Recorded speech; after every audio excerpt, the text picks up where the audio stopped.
Hello, this is Dan over at gasandspark.com.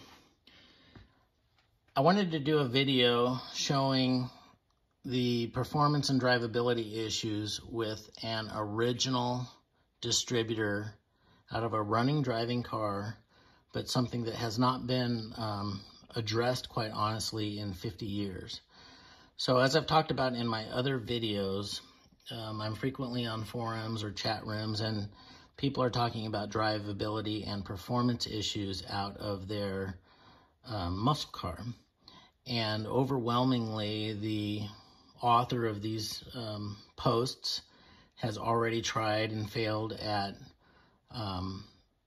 adjusting or addressing a carburation issue, and the overwhelming number of responses from participants that are giving advice is to modify or change out whatever your carburetor.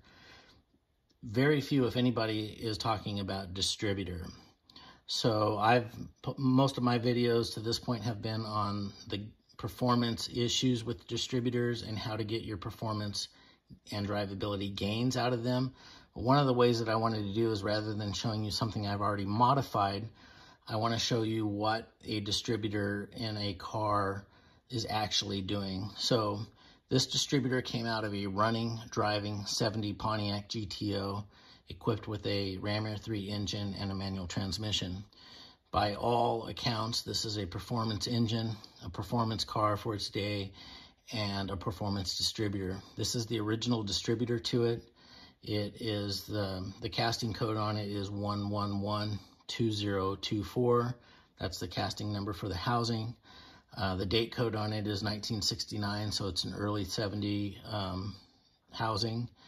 The weights and the center football appear to be original, as do the springs.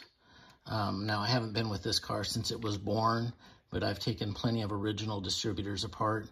There's nothing that makes me believe that this distributor has ever been modified or taken apart. I did go ahead and replace the points in it. I set the dwell on them.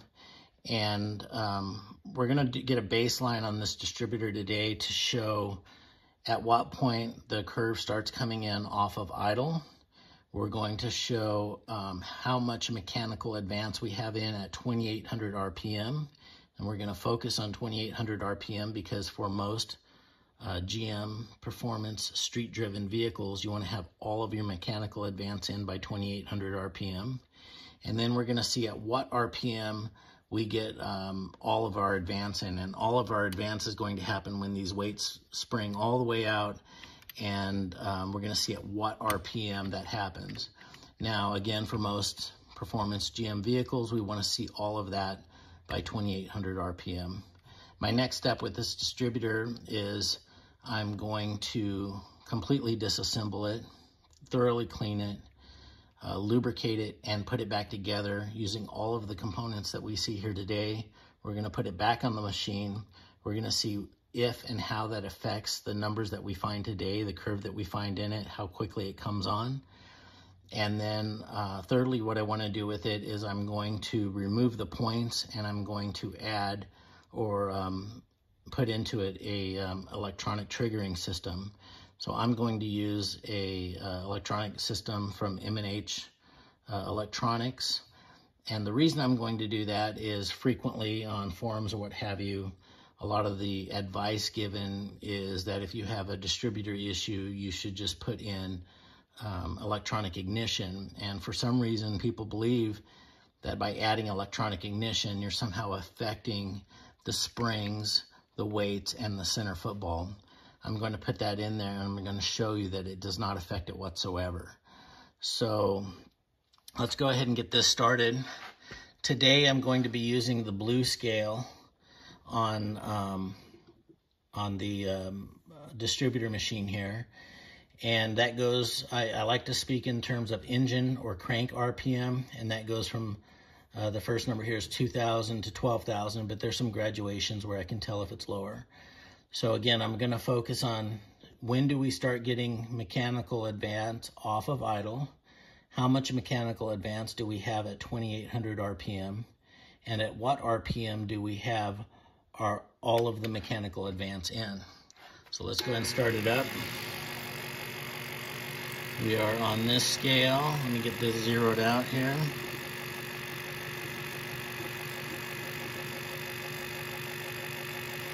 And we are zeroed out. Still zero, so I'm going to take it up to about 800 RPM, which should be idle. And then we're going to start coming off, and we're going to see when this lighted triangle starts moving. Now, in your video, it might look like it's not consistent in its flash. It is consistent, but sometimes it can appear otherwise in the video because of, I think, the frames per second.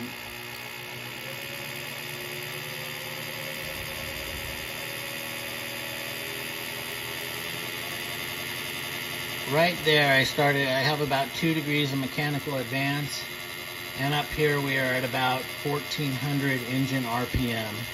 So we start getting our mechanical advance at 1400. I'm going to go ahead and go up to 2800 and see at how much mechanical advance we have at 2800.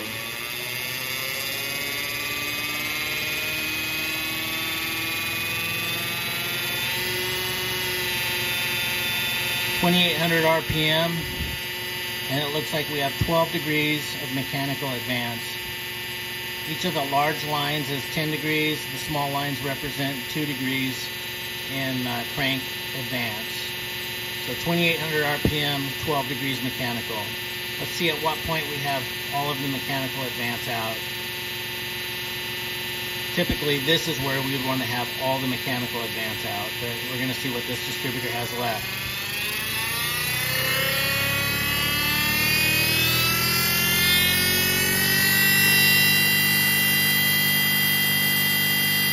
We're at 6,200 RPM. We're at 28 degrees mechanical advance.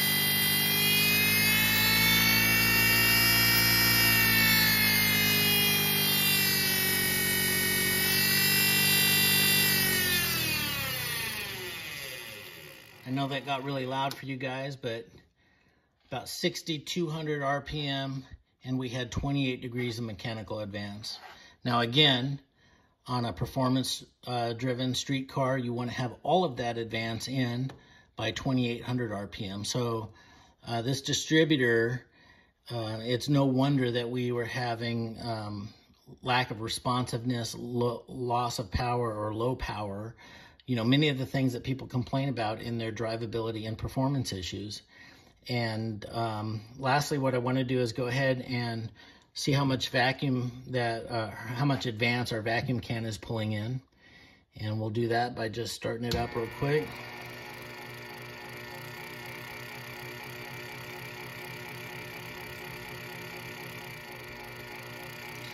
And let's start adding some vacuum.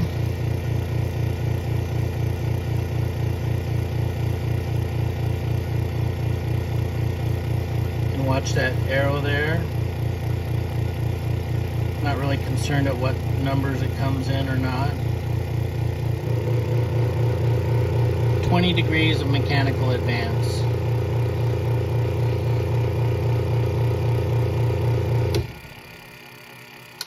So typically on vacuum advance cans, I limit those to 10 to 12 degrees, and this one has 20 degrees.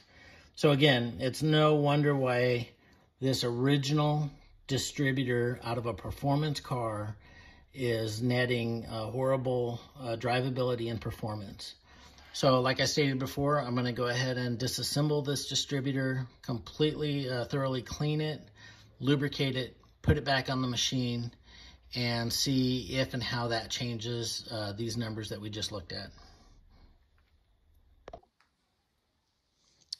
All right, I got the distributor taken apart. It's actually pretty clean. It did not give me any problems coming apart. The shaft was well oiled and lubricated. It came out of the housing without a problem. The advance plate was a little bit tight, but we'll see if that loosens up when we get it back together. But overall, a very nice distributor that is not abused. So we'll get this thing cleaned up and put it back together and throw it in the machine and see what it does. All right, so we're back and I've cleaned the housing. Yesterday I said that this was an late 69 housing. I confused it with a manual transmission 350 horse Pontiac Distributor I have in the shop. This is actually a March of 70 build, but you can see here that's the casting number for 70 Ram Air 3 manual transmission. But the housing is clean now. You can see how the shaft has cleaned up. There is some pitting in here, but this is not on the areas where it rides on the bushing, so it's not going to be an issue. Overall, pretty nice shaft.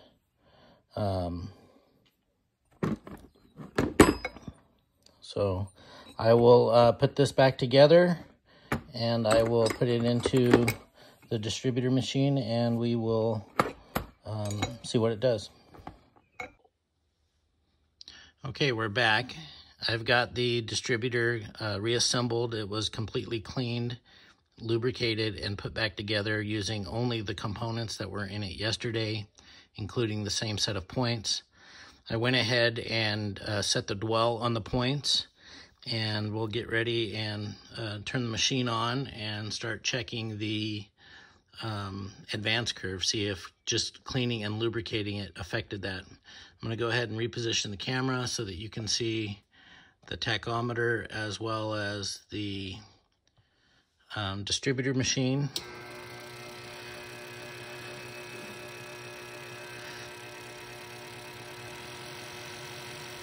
Okay, so I've got it set to 0 and we are on the blue scale, and right here we are about 800 engine RPM.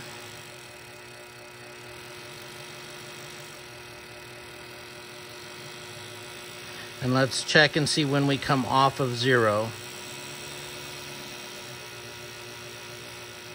I got to redo that a little bit. We're off of 0 at about 1,000 engine RPM. We're at 4 degrees. Let's see where we're at 2,800 RPM. Yesterday we had 12 degrees of advance at 2,800.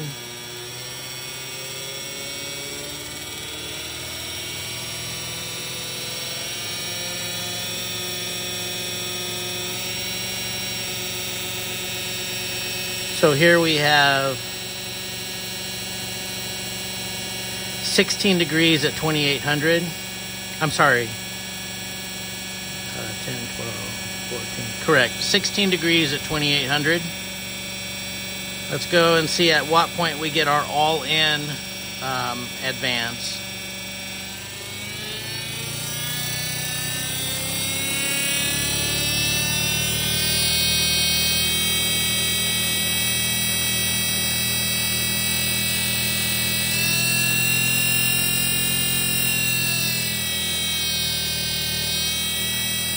So it looks like we're all in about 5,000 RPM. And that is 30 degrees of advance.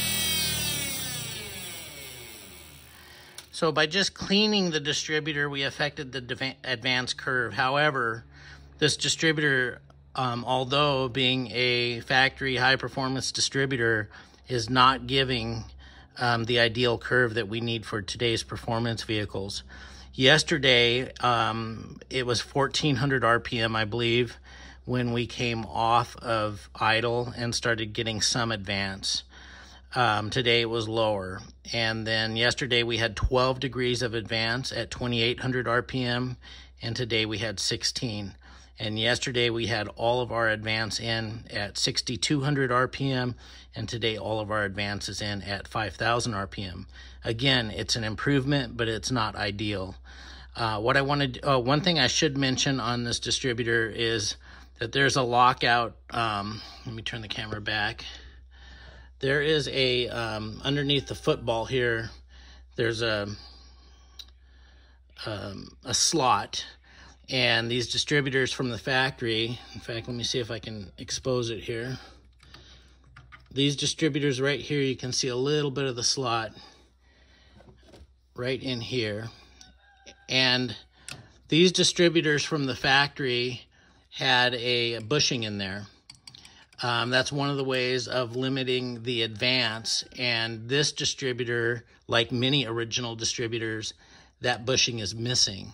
So that's part of the issue with the curve on this distributor. However, this distributor is far from being ideal. What I'm going to do now is I'm going to go ahead and install the M&H electronic ignition conversion. And I just want to do that to point out that that has zero effect on the performance of the curve. It's true that it may give you some more voltage. I don't believe that that voltage is necessary at street level performance cars. That's a different argument for a different day. But I really want to show, I think a lot of people have the misconception that adding electronic ignition somehow makes your or affects your distributor curve. So I'll come back on when I get that installed. All right, I'm back with the same RAIII manual transmission distributor, and I've installed the breakerless ignition from M&H. As you can see, the weights and the springs remain the same. All that the M&H does is it affects the way that the spark is triggered by these little windows that go through the receiver here. So, you know, all points do is open and close to trigger ignition, and all this does is pass through the window to trigger ignition. But nonetheless, I want to put it in the machine and kind of put the fallacy to rest that electronic ignition will somehow affect your performance curve. So let me get this hooked up real quick, and we will be in business. Let me adjust this so you can see the tachometer.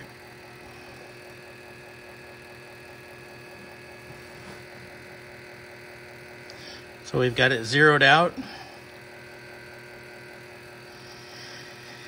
And we're going to be using the blue scale again up here. And let me see if I can. So I'm going to give it a little RPM.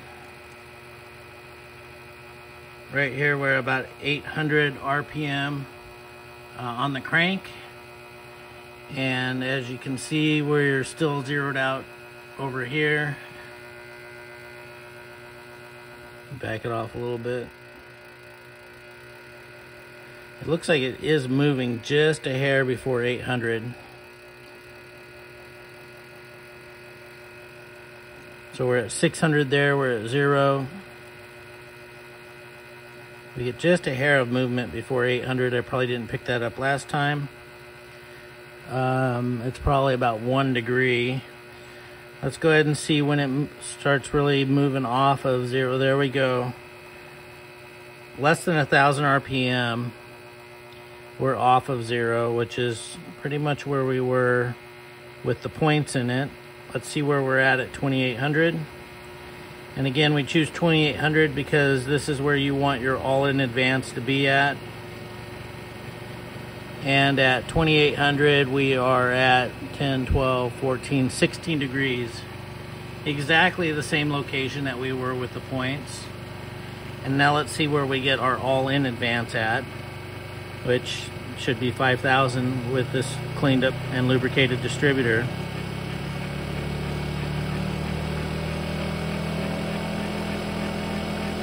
That's 5,000 RPM. And we're at 30 on our distributor machine, and we're not moving anymore. You will notice at higher RPMs, these stay more consistent, the flashes do. Right now we're at, almost 7,000 RPM. This is an advantage of a breakerless ignition. 8,000 RPM. 9,000 RPM. 10,000 RPM.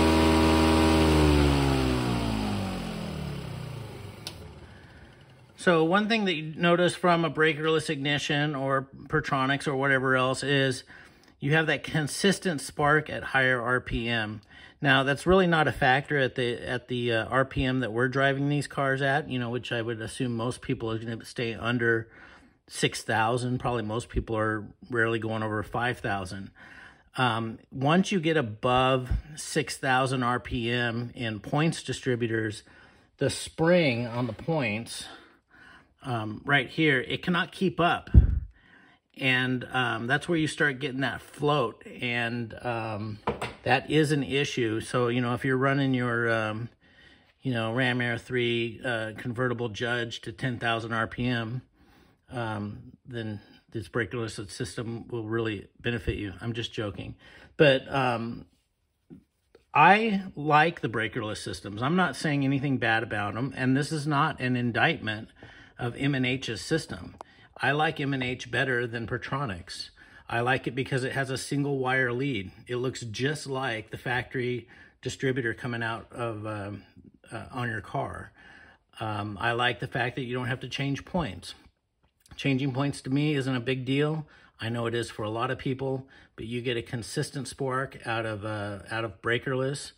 And if I had to choose between M&H and Pertronics, I would choose M&H. The other thing I like about M&H is that you don't have to take out the resistor wire. The M&H distributor or breakerless ignition runs on 9.6 volts. So, you know, I'll show you down here. I'm running my distributor machine right here, standard distributor. I didn't change the card that you would use. Normally, if you're running a Pertronics, you have to switch that card out and put an electronic ignition card in there. But I will do another video. This video is already getting pretty long. I will do another video on performance curving this 70 Ram RAIII manual transmission distributor. I'm going to leave the M&H system in it. As you can see, it doesn't affect the curve at all in any way whatsoever. Stay tuned, and we'll see what we can do. What I will do with the curving is I will put in like a JAGS performance curve kit. I will put the bushing in it. We'll see what it does, and then I will modify it to where I get the advance that I expect, and that gives you the best performance and drivability out of today's fuels. Thank you very much. You can contact me at gasandspark@gmail.com, and please like and subscribe to the channel. I'm going to have more tuning and drivability issues, not only to distributors, but also to carburetors coming up. Thank you. Bye-bye.